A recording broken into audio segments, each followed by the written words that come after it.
Greetings and salutations, first graders. It's the best time of the day. The time when we get to read some awesome fiction, some really interesting nonfiction, important nonfiction. And so today we're going to continue, and actually we're going to finish reading Rumpelstiltskin's Daughter and thinking about the ways that that story is the same and different as the original Rumpelstiltskin. Thinking about how the characters solve their problem, inferring what the characters may be thinking or feeling. And then we'll read some more about the settlers and explorers from the United Kingdom. Hello. We are especially going to read about John Smith and the Powhatan, and you will learn a little bit more about this famous person that you've learned about in the movies, perhaps, Pocahontas. All right. Yesterday we started with nonfiction, so today we'll start with fiction. So going back to Rumpelstiltskin's daughter, right? And if you recall, she had a problem. And the problem was that she was captured by the king's soldiers and guards. And the king's soldiers and guards saw that she was taking spun gold to the store to pay for some supplies. And the king loved gold, and so he did to Rumpelstiltskin's daughter just like he did to Rumpelstiltskin. He threw her in the room with straw and said, "Spin this straw into gold." So let's see what Rumpelstiltskin's daughter comes up with. It says, Rumpelstiltskin's daughter looked around. She saw a pile of straw the size of a bus. She saw a locked door and high windows. She gave a big sigh and began to think. She knew her father could get her out of this pickle, but she had heard stories about the king all her life. One room full of gold would never satisfy him. Her father would be stuck here, spinning until there was not an iota of straw left in the kingdom. After a while, she climbed the pile of straw and thought some more. She thought about the poor farmers and about the hungry children with their thin faces and sad eyes. She put the two thoughts together and cooked up a plan. And then Rumpelstiltskin's daughter curled up and went to sleep. So you can infer that Rumpelstiltskin's daughter is a very caring person, because she could have gotten herself out of this situation if she figured out how to get her dad here, her father, Rumpelstiltskin, there to spin all this straw into gold. But she didn't, because she knew that no matter how much straw he spun into gold, it wouldn't satisfy the king. And then she thought about all the hungry people, and instead of freeing herself, she came up with a plan. The next day, the king was very disappointed. "Where's my gold?" he wanted to know. "I'm sure you have rooms full of gold upstairs," said Rumpelstiltskin's daughter. And she was right. He did. "But I want more," he said, "and I want you to make it for me." "Alas," she said, "I've never made gold in my life, but," and here she paused for effect, I saw my grandfather make it." When the king's face brightened, she added, "But he died years ago." "Surely you remember how he did it," cried the king. "Think, think!" "Well," she said slowly, "there is one thing I'm sure of. He didn't spin it, he grew it."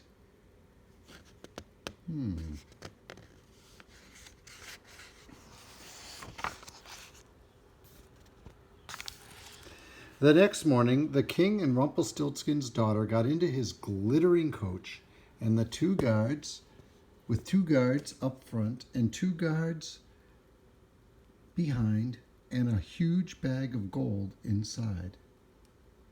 See the huge bag of gold? They drove under the portcullis, over the bridge, and out into the countryside. At the first farm they came to, they stopped and sent for the farmer. He was thin and ragged and barefoot. So were his wife and children. "Now tell the farmer he must plant this gold coin in his field, and you will come back in the fall to collect everything that it has grown. Tell him you will give him another gold coin for all his pains," Rumpelstiltskin's daughter whispered to the king. "Do I have to?" the king whined. "Well, I don't know," she said. "That's how my grandfather always did it." "Okay," said the king, "but this better work." He gave the farmer 2 gold coins, and they hurried on to the next farm. By the end of the week, they had covered the entire kingdom. What is going on? All through the summer, the king was restless. "Is it time yet?" he would ask. "Is the gold ripe?" "Wait," said Rumpelstiltskin's daughter. Finally, August came and went. "Now," she said, "now you can go and see what has grown in the fields." What do you think grew in the fields?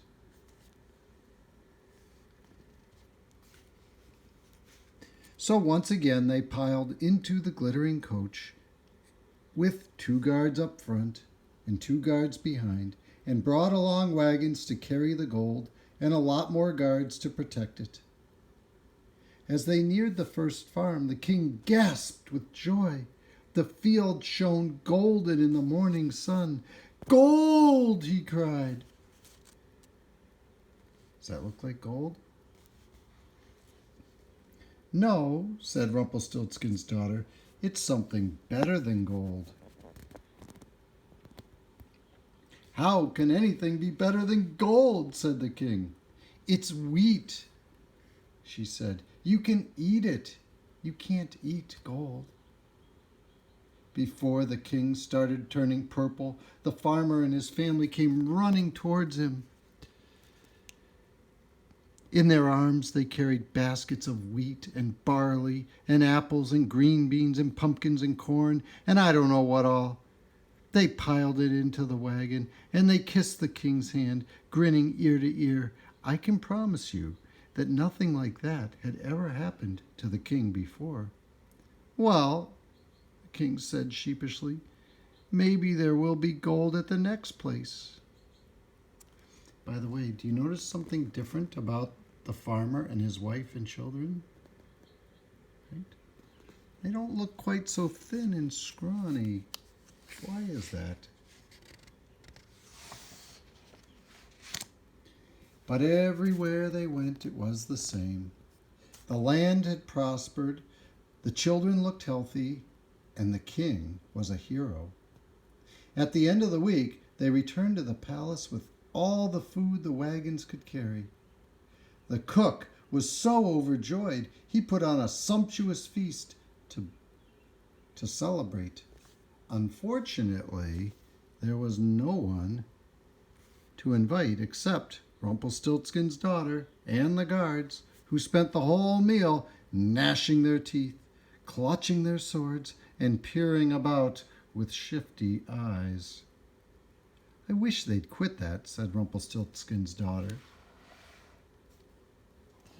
After dinner, the king spoke. That was all very nice, my dear, he said, but you must have been mistaken. That was how your grandfather grew food, but not how he made gold. Right, she said, as she pulled her shawl tightly around her shoulders and gazed longingly at the fire. Even in the palace, she could feel the chill of autumn. It's time for phase 2 of my plan, she thought. Of course you're right, she said. I told you it was long ago, but I think I remember now. He didn't grow gold, he knitted it with golden knitting needles.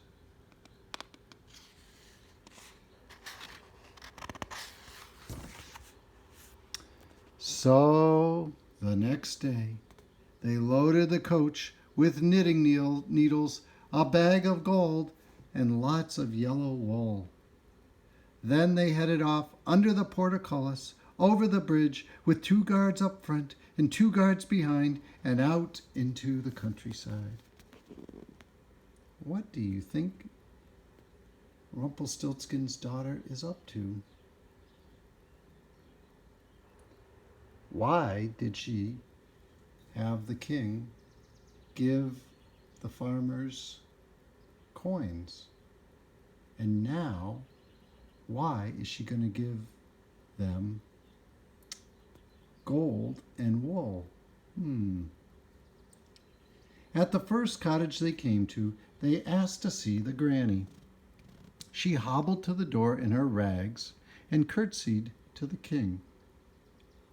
Now, whispered Rumpelstiltskin's daughter, give her a bag of wool and a pair of needles. Tell her to knit it all up, and you will come back in a month to collect your riches. Give her a gold coin for her pains. Do I have to? The king whined. My grandfather always did, she said. I would if I were you. And so they went all over the kingdom, hiring every granny they could find. Do you think that that's what really happened with Rumpelstiltskin's grandfather? Or is she trying to do something else? At the end of the month, the king ordered his coach and wagons, rounded up the guards, and went to see all the grannies. As he neared the first cottage, he heard the sound of singing. Looking out the window, the king saw crowds of happy villagers. They were waiting there to greet him, cheering wildly as he passed. And every one of them was as warm as toast in yellow, woolly clothes. Gold! Cried the king. Something better than gold, said Rumpelstiltskin's daughter. Your people will be warm all winter. Everyone brought presents for the king. By the time he got back to his palace, he had been given 17 sweaters, 42 mufflers, 8 vests, 1 pair of knickers, 135 pairs of socks, 12 nightcaps, and a tam-o'-shanter. And they were all the color of gold.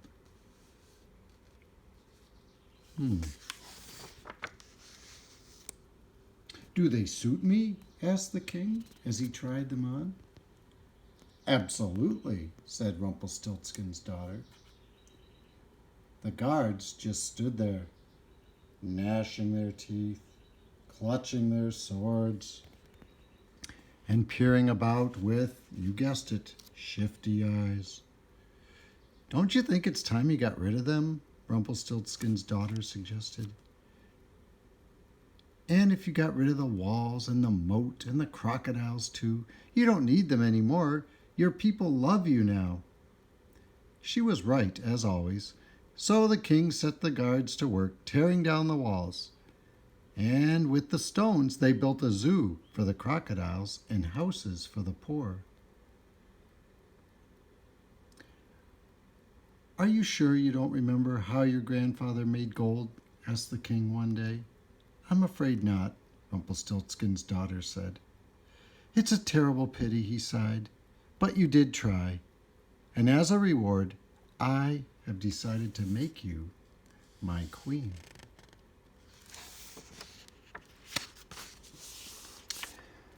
Why don't you make me prime minister instead, suggested Rumpelstiltskin's daughter. Prime minister is kind of like president. And so the king did just that. He built her a nice house near the palace, and once a month she took off time to visit with her parents. The people of the kingdom never went cold or hungry again. And whenever the king started worrying about gold, she sent him on a goodwill tour throughout the countryside, which cheered him right up. Oh, and I forgot to tell you, Rumpelstiltskin's daughter had a name too. Her name was Hope.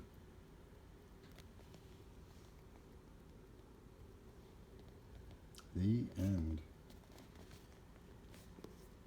She was pretty clever, huh? So she solved her problem and the problems of the people in the kingdom. And in a way, she even solved the king's greed problem with her quick thinking. Very interesting. I hope you enjoyed Rumpelstiltskin's daughter. Now we're going to read about servants of another king, the King of England, or the King of the United Kingdom, who sent John Smith and other explorers and settlers to Virginia. So the title is John Smith and the Powhatan. Shortly after arriving in Virginia, the king's letter, remember the king had sent a letter with them. So just to refresh your memory, remember they were on 3 ships and they were stranded out in the ocean with no wind for 6 weeks, 42 days. And when the strong winds did arrive, they were tossed about, and it was a rough trip into Virginia. And when they went, the king had sent a letter with them telling them how they were to live and behave in the new world. So, once they arrived in Virginia, the king's letter was read aloud. In it, the king said that he wanted the settlers to find a good place to settle, where they would not be seen by passing Spanish ships. The land should also be near a wide, deep river. So there's a picture of them getting settled. The colony was to be named Jamestown, after the King of England, whose name was King James. The settlers were to search for gold and silver as soon as they could. Does that remind you of anything? But this is nonfiction. A number of men had been chosen to run the colony. One of them was a young adventurer named John Smith. John Smith was a natural leader, but the other chosen leaders of the colony didn't like John Smith. He was not rich and powerful. They refused to treat such an ordinary person as an equal. Instead, they left John Smith tied up on one of the ships. This was a big mistake. So there's a picture of John Smith.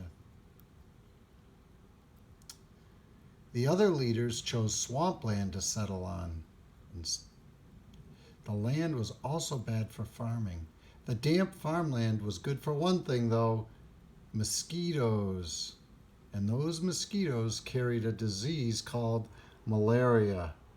The settlers were also not near clean drinking water.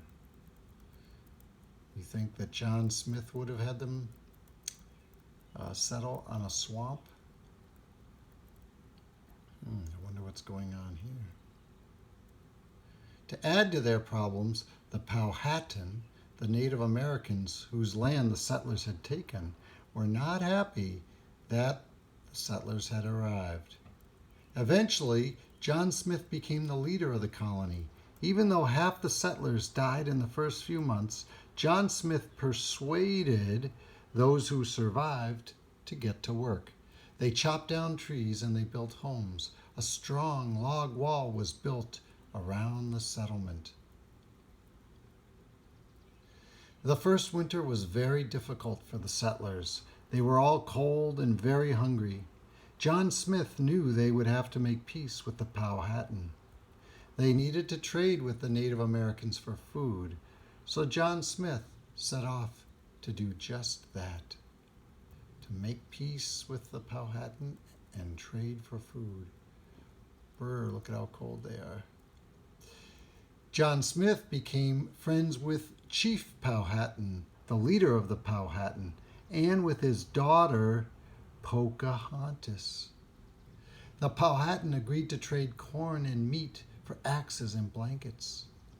The food the Powhatan gave the settlers was enough to last them through the winter.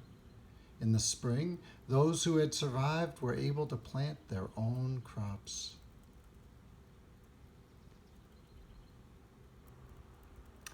Pocahontas helped the settlers a lot. She encouraged her father to give the starving settlers food, and she may even have saved John Smith's life. After she married a settler by the name of John Rolfe, Pocahontas traveled all the way to England and met King James. There's a picture of Pocahontas dressed up the way English or people from the United Kingdom dressed. She went and met the king. Here's a picture of Pocahontas dressed up in English clothes meeting King James. Chapter 5, Enslaved People in the Colonies. So it's about this time that slavery began in the South. The same slavery that we learned about when we read about Harriet Tubman and Abraham Lincoln. And this is 300 years before Abraham Lincoln and Harriet Tubman and others. All right, so it says, as the settlers got to know the Powhatan, they saw that they grew tobacco plants and smoked tobacco in pipes. They saw that that's what the Powhatan did. The English settlers had not found gold, but they had found a plant that could make England rich, tobacco. They realized that if they grew their own tobacco, they could ship it back to England and sell it. Right? So now what they didn't know is that smoking tobacco can make you sick and can kill you. We know that now, so now we should never smoke tobacco. But back then, people didn't know that because they didn't know as much about science. Many different Native American groups smoked tobacco. They made beautifully carved tobacco pipes. Before long, people in England were smoking lots of tobacco from Virginia. In fact, Jamestown was making so much money that the colony's farmers wanted to grow even more tobacco. To grow more tobacco, they needed more people. Some people came from England to do this hard work, but before long, there was a need for many more workers.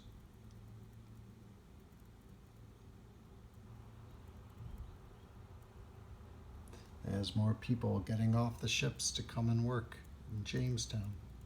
Over a period of time, people were enslaved and brought from Africa to work on large farms called plantations. These plantations were mostly in the English colonies in the South, so in Virginia and in North Carolina, South Carolina, Georgia, those areas. Enslaved Africans were not free. They did not choose to plant tobacco. These enslaved people were brought and sold like the tobacco they were growing. This is a sad part of our history. Right? And as we've talked about many times, one of the great things about our country is that we are not afraid to learn from our mistakes. We know we make mistakes and then we try to learn from it. And we now know and we learned that slavery was a very bad mistake. But we have worked hard to overcome that mistake and learn from it and to try to make laws and life good for everybody.